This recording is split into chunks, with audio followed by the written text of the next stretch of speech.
torinako manerana ny tany fahy izy ilay mpanjakany mpanjake reo fatotra tsy maintsy ova reo tsy malala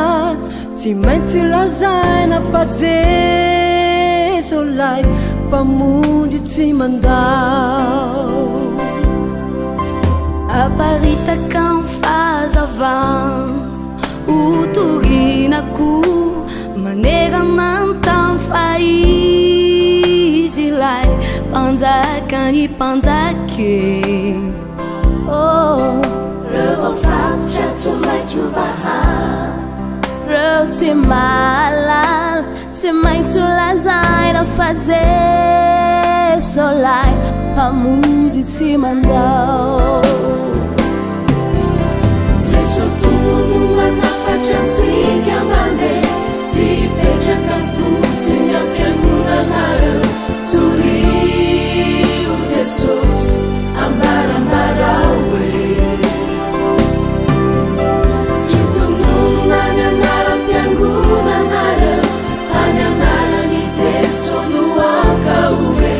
torio Jesosy malazalaza oza hoe torio isika zagny torio filavany tsara torio de ny lalagna tsara toroy za magnambara aminao lalagna dirigny aty fa hainao fa fitahigna ny valiny setrin'lay fitorigna zay ataonao ke aza atao hoe aoka fitorigna ny tompo atao va oke matsoisany gn'enagna fiavian'ny tompo ake anao zay vokaly ke aza atao hoe aoka fitorigna ny tompo atao va oke matsoisany gn'enagna fiavian'ny tompo ake anao zay vokaly anao zay vokaly famille mpasy mbola betsaka ireo tsy malala voafatotsy neriny satana miandrandrandranao hitondra fanafane